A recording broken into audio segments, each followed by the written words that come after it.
हमारे जीवन की गाड़ी को तुम्ही को चलाना है। बोलते भले हैं कि प्रभु मेरा आपकी कृपा से पूरा काम हो रहा है, लेकिन ऐसा कभी मानते क्या हम लोग? मानते कब तक? जब सत्संग में बैठते हैं। और सत्संग में बैठे हैं ना, तो उतना समय बड़ा अच्छा लगता है हमको तो ऐसा लगता है कि हमसे बड़ा भक्त कोई नहीं। तो बाबा तुलसी भी कहते हैं कि हरि अनंत हरि कथा अनंता, कया ही सुना ही बहु विधि सब संता। तो कथा को कौन लोग सुनते हैं? संत ही लोग तो सुनते हैं। तो आप लोग स्वयं संत हैं। ग्रस्त आश्रम से बड़ा आश्रम कोई नहीं है।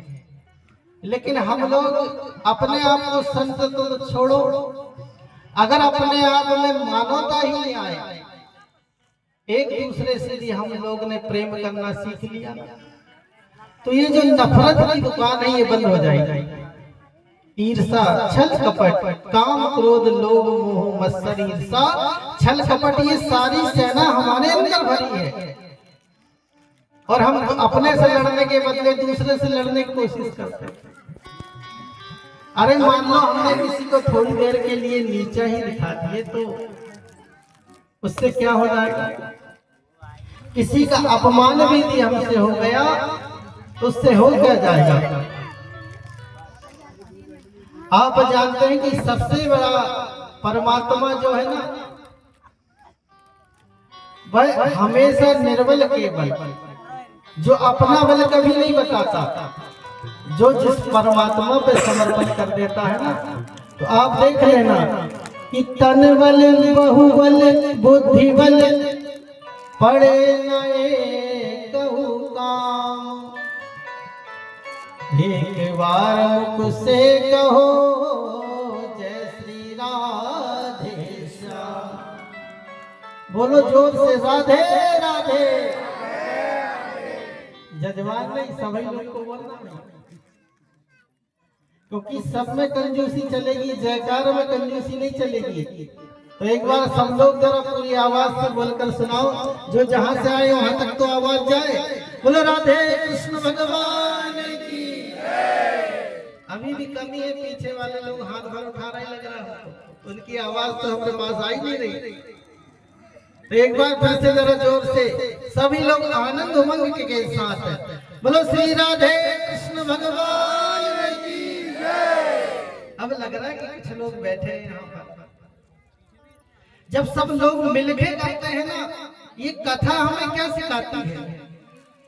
अब आप लोग देखिए, सब लोग जब एक संगठित होकर कोई कार्य करते हैं, कोई आयोजन करते हैं, तो कितना प्रेम एक दूसरे के प्रति प्रेम झलकता है। और आप जानते हैं कि सबसे सुंदर, सबसे सरल स्वरूप कौन सा है भगवान का? प्रेम। और जहां प्रेम प्रकट हो जाता है ना, तो वहां मेरे गोविंद प्रकट हो जाते हैं। आप जानते हैं ना कि हरि व्यापक सर्वत्र समाना, और प्रेम ते प्रकट होई में जाना। तो आइए मन और वाणी को पवित्र करें, बार बार राम नाम, बार बार भगवान का नाम लेने की हमें आदत पड़ जानी चाहिए कि जो भी हम कहें पहले प्रभु का नाम लेते रहे। तो हमारे अंदर के पाप ताप संताप ये हैं, ये तभी भाग जाएंगे यहाँ से। और फिर देखिए आपका जीवन कैसे सुखमय हो जाता है। जब आपके अंदर छल कपट पाप दोष ये भागने लगेगा, आप एकदम निर्मल हो जाएंगे। तो फिर सब भाइयों में आपको अपने भाई दिखने लगेंगे, सब माताओं में माताओं का दर्शन होने लगेगा। तो जब आपकी दृष्टि सिया राम में जब बन जाएगी ना, तो ये आपका ये काम क्रोध लोभ ये द्वेष की भावना ही खत्म हो जाएगी। और जब ये खत्म हो गई ना, तो फिर आप देखिए राम राज आने में टाइम नहीं लगेगा। आप जानते हैं ना राम जी के राज में कैसे रहते थे जी? भाई ये जो संसार के ताप को, पाप को यदि हमें भगाना है ना, तो भगवान का नाम लेना पड़ेगा। कलयुग में भगवान ने कह दिए कि मेरे भक्तों को परेशान कोई नहीं कर सकता। आप जानते हैं कि देहिक देविक भौतिक तापा और राम राज काहू न व्यापा। तो ये राम जी का राज है। राम जी जैसा हम लोग रहना क्यों नहीं चाहते? हमारे मन से शरीर से हम मानव तो है, लेकिन क्या हमारे अंदर मानव का मन कितनी देर रहता बताइए? अगर हमारा मन एकदम, भगवान ने जब हमें बनाया ना, तो सबसे सुंदर रचना है भगवान की इंसान। और इसलिए प्रभु भी इंसान मानव रूप लेकर आए थे। मानव रूप लेकर आए ना, किस लिए? हमें शिक्षा देने के लिए।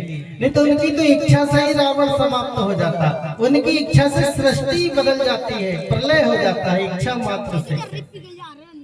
तो आप बताइए कि जिन प्रभु की, प्यारे प्रभु की इच्छा से ही सृष्टि बदल जाती है,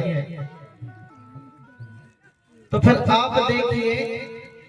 लेकिन बस सिखाए हमें उन्हें कि भाई पिता का कैसे आदर करना है, माता का कैसे आदर करना है, भाई के साथ कैसे रहना है, गुरु का कैसे सम्मान करना है। और नहीं तो आप देख ही रहे हो, सुन ही रहे पेपर में हम लोग कि पिताजी अगर कहीं एक लड़के को 4 एकड़ दे दे, जैसे आचार्य जी बता रहे थे, और एक को एक एकड़ दे दे, तो सबसे पहले आदमी पिताजी के ऊपर लठ लेकर दौड़ जाएगा कि हमारा डुकरा पागल हो पूरे गांव में तुम। लेकिन बताइए, प्रसन्नता की बात देखिए कि राम जी ने पूछे तक नहीं, और बड़े प्रेम से चले जाते हैं वन को, कि बोले पिताजी माताजी बस इतनी सी बात है, बन जाना है। अरे मेरे तो आपने भाग खोल दिए। बोले संत महात्मा के दर्शन घर में थोड़ी मिलेंगे, मेरे जन्मों के पुण्य उदय हो गए जो आपने मुझे बन जाने की आज्ञा दे दी। और एक ही वरदान मांगी थी कि एक ही ने, कि राम को 14 बरस वनवास,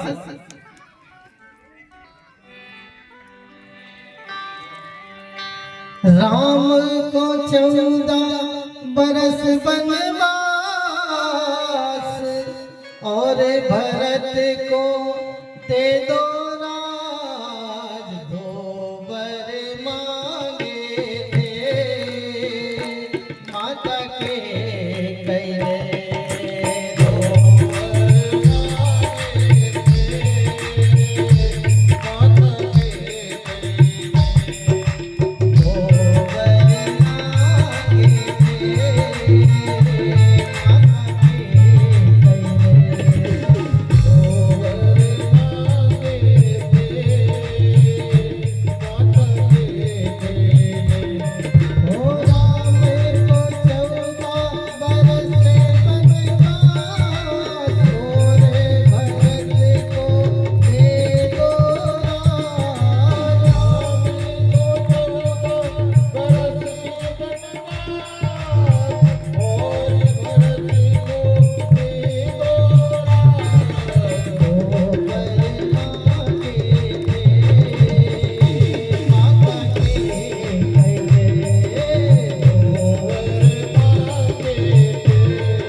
तो भरत के लिए पहले ही था, लेकिन बोले मैं पिता का विरोध तो नहीं कर सकता, लेकिन मेरे मन में जो कल्पना थी बोले वो मैया तुमने पूरी कर दी। और आज जब भगवान देखिए ये शिक्षा देते हैं मानव होकर, हम तो कहते हैं वो तो भगवान थे कर ली उनने, अरे भगवान नहीं मानव रूप लेकर आए थे और वह शिक्षा देते हैं। तो आज वह सुखदेव स्वामी राजा परीक्षित को कथा श्रवण कराते हैं। कहते हैं बोले परीक्षित 4 दिन हो गए तुमने, आज 5वां दिन हो गया, अन्न जल ग्रहण नहीं किए। अरे बोले भैया कुछ अन्न जल पी लो। तो आज सुखदेव स्वामी कहते हैं कि बोले प्रभु, बोले आपने इतनी कथा श्रवण कराई और जब मेरे प्रभु प्यारे प्रभु की कथा जब आ रही है ना, तो मेरा मन जो है उनके चरणों में ऐसा लग गया है कि अब मेरी भूख और प्यास जो है ना वो सब समाप्त हो गई। बोले अब तुम्हारी भूख प्यास भी मिल गई कथा से। बोले कथा सुनने से तो आदमी को नींद आने लगती है। बोले उन प्यारे प्रभु ने मेरे परिवार को इस महाभारत जैसे भयंकर युद्ध, बोले मैंने सुना है कि बोले मेरे दादा श्री की सेना कम थी, लेकिन वह उन कौरवों की सेना इतनी विशाल सेना से मेरे प्रभु ने कैसे उनकी रक्षा की, और उनकी रक्षा नहीं की बोले महाराज मेरी भी स्वयं रक्षा की। बोले कब? जब बोले मैं माँ के गर्भ में था ना, तो जब बोले अश्वत्थामा ने ब्रह्मास्त्र चला दिया, तो आज देखिए भगवान, आज भगवान स्वयं चक्र सुदर्शन लेकर बोले मैं मेरे माँ के घर में आया। तो बोले वो मेरे सहोदर हैं, बोले मेरे सखा है, मेरे भाई हैं। बोले एक माँ के अगर 2 पुत्र होते हैं ना, तो मैं तो गर्भ में था ही माँ के और मेरे गोविंद भी आ गए, लेकिन वो छवि अभी तक मेरे नेत्रों में वही छवि आज घूम रही है, चक्र सुदर्शनधारी, और वही छवि देखने के लिए मेरा मन जो है लालायित हो उठा है। तो आज सुखदेव स्वामी बड़े प्रसन्न हो जाते हैं, कहते हैं कि बोले धन्य है राजा, आज तुम्हारा परिवार से मन हट गया, और आज देखो जब वह परिवार से मन हट जाता है ना, और भगवान के चरणों में मन लग जाता है, तो फिर भूख प्यास कोई काम नहीं आ जाता। आप लोग भी अनुभव करना कभी सत्संग में, जो सत्संगी होंगे, यहाँ पे सभी सत्संगी हैं, लेकिन कभी आप लोग भजन कीर्तन में बैठ के देखना, तो 1 घंटा के लिए बैठते कि भैया 5 दोहा कर लेते हैं, 5 भजन कर लेंगे, लेकिन 5 से 50 कैसे हो जाते कभी याद आता आप लोग को? ये अनुभव नहीं कर पाएंगे आप कि भगवान की ऐसी शक्ति है कि जब भजन में लग जाता है ना मन, तो उस समय आपको कोई काम याद नहीं आएगा। कोई कितना ही फोन लगाए, कितना ही काम हो, कितना ही कोई बुलाने आ जाए, आप लोग नहीं जाएंगे। अच्छा मंडली वाले भी कई बार बोलते भैया 12-1 बजे तक करेंगे आप बस, लेकिन सुबह कैसे हो जाती है ना घर वाले को पता चलता, ना गाने बजाने वाले। तो भगवान की भक्ति की है ये शक्ति। तो आज सुखदेव स्वामी कहते हैं बोले तुम्हारे प्रति जो परीक्षित भगवान के प्रति तुम्हारा प्रेम देखकर मेरा मन आनंदित हो गया है।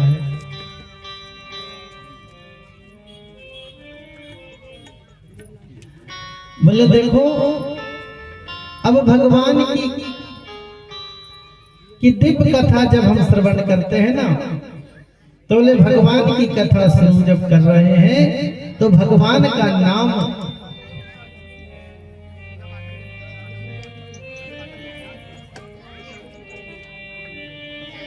बोले बिना राधे रानी की कृपा के हम भगवान की कथा ना सुन सकते हैं ना उनका अनुवाद गा सकते हैं। कृपा कर रही है,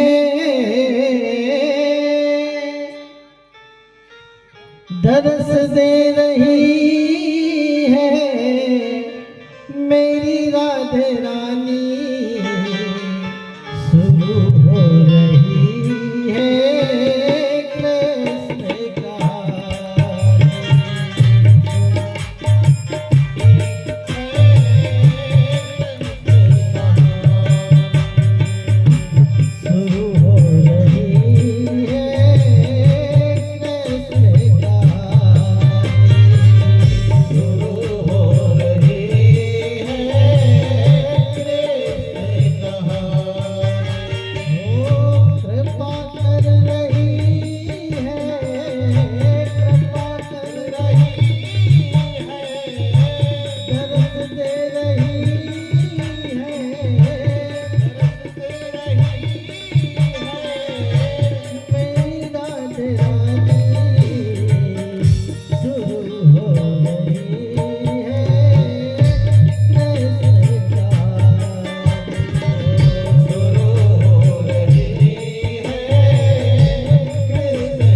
बोलो श्री राधे कृष्ण भगवान की जय। जयकारा लगाना जरा ही भूल जाते हैं। बोलो श्री राधे सरकार की जय। जब तक राधे राधे नहीं कहेंगे ना, आपकी बाधा हटने वाली नहीं, और बिना राधे रानी की कृपा के आपको बिहारी जी मिलने वाले भी नहीं। तो अब आप ध्यान देना कि जयकारा सब कुछ भूल जाना, लेकिन जयकारा में आप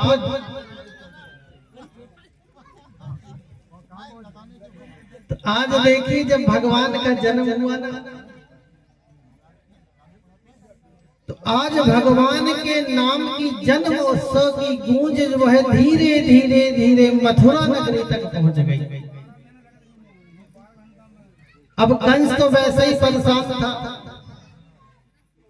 कि जैसे मैया ने पहले ही बोल गई थी, अरे दुष्ट कंस, तू जो सोच रहा है ना कि बोले 8वीं संतान, बोले तेरा बनेगी काल, 8 देवी का 8वां लाल ही तेरा बनेगा काल। और वो जन्म ले लिया है तो चिंता मत कर। अब किसी को हम बोल दें कि भैया तू मरने वाला है, तो सारे लोग निरोगी काया होते हुए भी वह रोगी हो जाएगा। अब उसको वही टेंशन हो जाएगी कि मैं तो मरने वाला हूं, बीपी बढ़ जाएगा उसका। आप देखना कोई घबराते हुए जाता है डॉक्टर के पास, कुछ डॉक्टर इतने कुशल होते हैं कि भयंकर रोग को भी ऐसा बता रहे हैं भैया कुछ नहीं है यार, 3 गोली दूंगा, 1 इंजेक्शन ठीक हो जाओगे, काहे को चिंता कर रहे हैं। और कुछ ऐसा डरा देता है नहीं भैया बॉटल लगेगी बोले तुमको, और देख लेता हूँ नहीं तो फिर छिंदवाड़ा जाना पड़ेगा। तो जो आधा बीमार है वो पूरा हो जाता, और जो थोड़ा सा बीमार है वो वैसे ही ठीक हो जाता है। ठीक है, तो अब कंस को नींद नहीं आ रही, रात में नींद सोना ही बंद कर दिया उन्होंने। अब मैया ने ये अलग बता दी कि बोले वो काला काला होगा और मुरली वाला होगा। और मुरली वाला होगा। अब तो वह जो भी काली चीज कंस को कहीं दिख जाए तो उससे ही डर जाता था एकदम भयानक। जैसे कुछ बच्चे रहते हैं, कोई बिल्ली से डरता है, कोई कुत्ते से डर जाता, कोई बाबा से डर जाता। पहले लोग गब्बर से डरते थे, बोले गब्बर आ जाएगा नहीं तो भैया। तो आप देखो बच्चे लोग जो हैं वो बच्चे जैसी उसकी आदत हो गई। अब एक बार किसी ने दाल में कहीं जीरा देख लिया तो वह काला देखकर दाल उठाकर फेंक दिया। उन्होंने बोले ले जाओ, ये इतनी चाहिए, ये आ गया मेरे को मारने के लिए। अब वो जानता था भगवान के अवतार कभी मछली बन जाते हैं भगवान, कभी बारहा बन जाते हैं, कभी तो खंभे से निकल के आ जाते। कहीं खंभा में काला कलर देख ले तो इसी से डर जाए कि कहीं यहीं से निकल के आ जाए। अब भय बैठ गया उसके दिमाग में। अब भय अगर बैठ जाए ना तो आज देखिए, जब वह कंस इतना भयभीत हो गया और उसको किसी ने बता दिया कि बोले महाराज ये उत्सव, बोले गोकुल में उत्सव हो रहा है और उत्सव की धूम जो है आज सारे ब्रजमंडल में, पूरे ब्रज 84 कोस की ब्रजमंडली में वह धूम गूंजने लगती है। कंस